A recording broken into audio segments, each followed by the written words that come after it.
up, guys? It is the Turtle Girl. Welcome to the channel, or welcome back to the channel. Today, I am going to be talking about the leopard gecko. So this is Kuzan.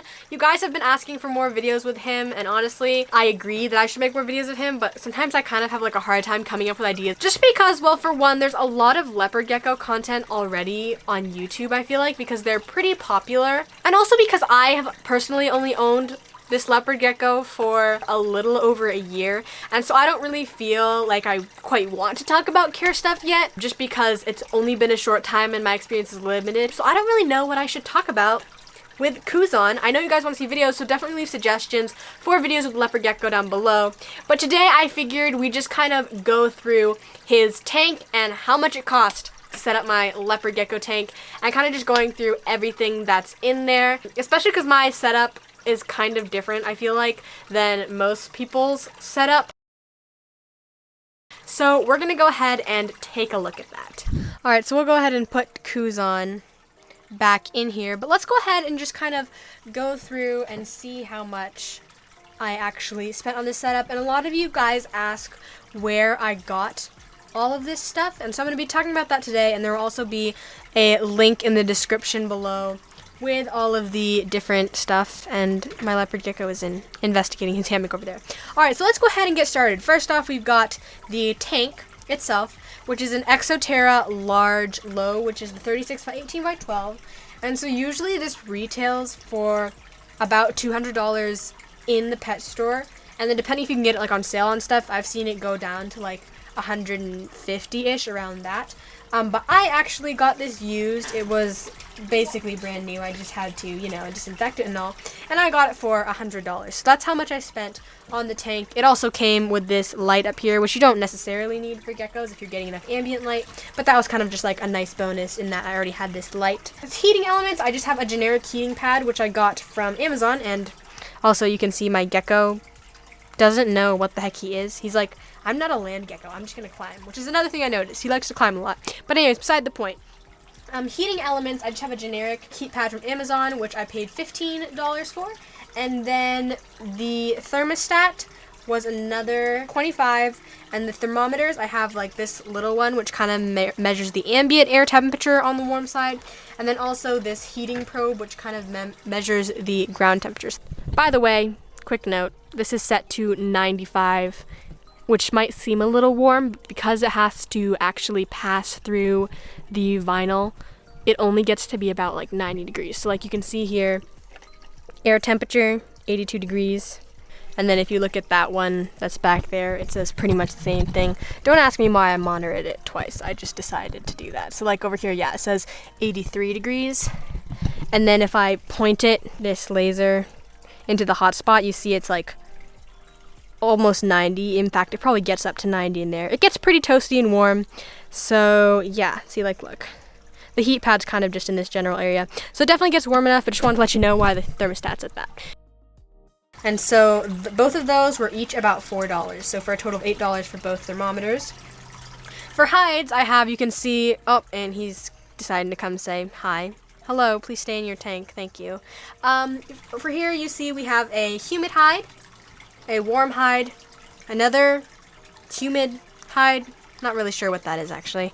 It's just, you know, another hide. It was actually originally the humid hide before I got this one. But anyway, this hide, and then finally this log hide over here. And then so this hide and this hide, so this log one and then this one over here, those both costed $10, and then this humid hide I got for $16.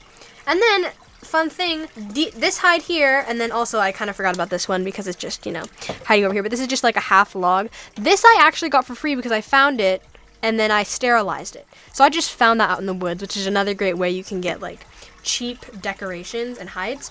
And this was a glass jar that I either found at the dollar store or at the thrift store. Can't remember, but I know it was like less than $1 for this. And I just put a decoration on the top of this one, which we'll get to the decorations in a second. And these suction cups also kind of suck, so that's just suck in like a not good way. Like they don't actually stick, they just stink. Anyway, so those are all of the hides. This water dish here, I'm pretty sure I got it off of Amazon for $3. In fact, if I'm not designating where I got something, I got it off of Amazon, just so you know, because I do a lot of my shopping on there.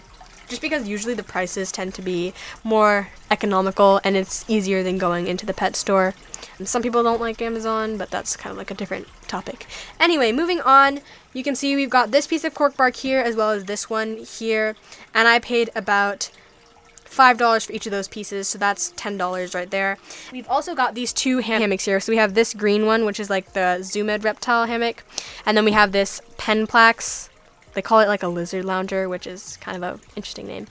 Anyway, who am I to judge their marketing? But what's cool about this is it not only gives like a little more cover and like visual blocking for Kuzan, but also gives him kind of like a place to climb up, and I mean bask if he really wants to. I haven't really caught him basking, but he definitely does use these to climb. Like as you saw a little bit earlier, he does actually actively climb. And so this one over here was $8, this one was 10, and this is gonna keep falling down, it's gonna keep bugging me. I mean, really, it doesn't matter if it falls over. I mean, you can just go like that. There we go. And then these planters are really, really cool. So I have this one right here, and I'm sorry. No. Apologies for that. I'll have to change that water out, I guess. Or maybe not. It looks clean still.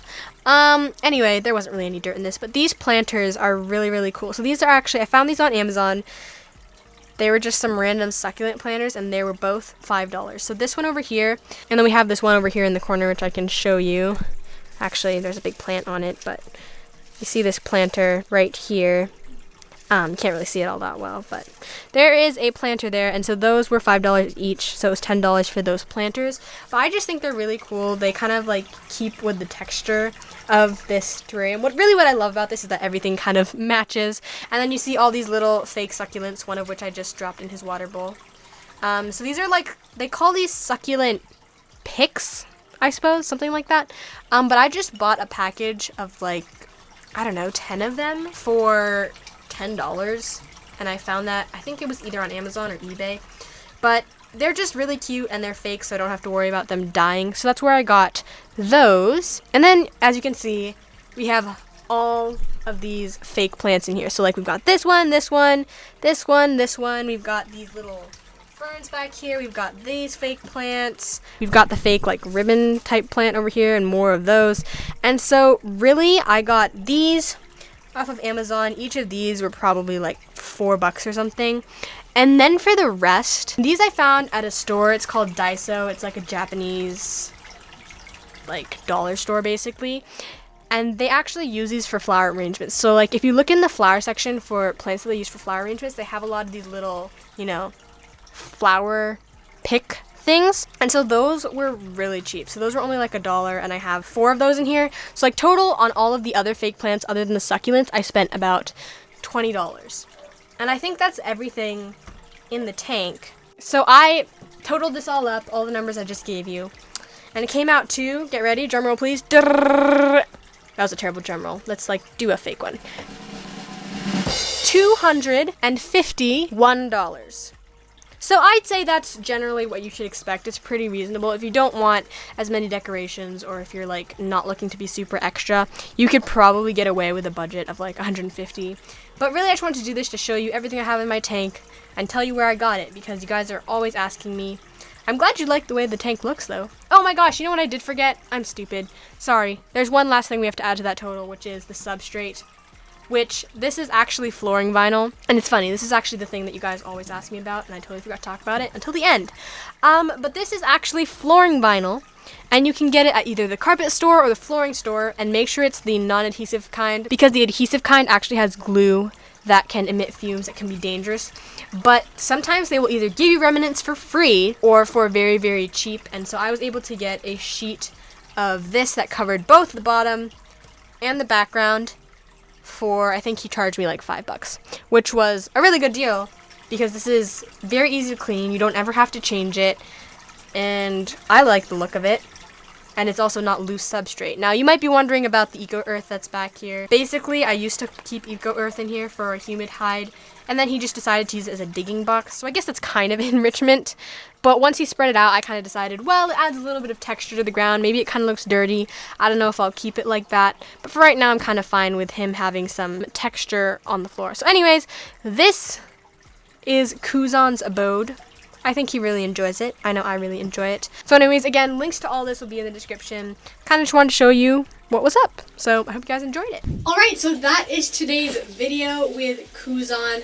I'm sorry if it doesn't seem as creative as normal. Honestly, I was kind of just like looking at Kuzan, looking at his tank, and wondering what I wanted to talk about leopard geckos. So again, definitely leave a suggestion in the comments below for what kind of videos you'd like to see me do with him. And if you enjoyed this video, feel free to drop a thumbs up down below. Subscribe if you haven't already, and I'll see you all next Friday. Have a totally awesome day. Bye-bye!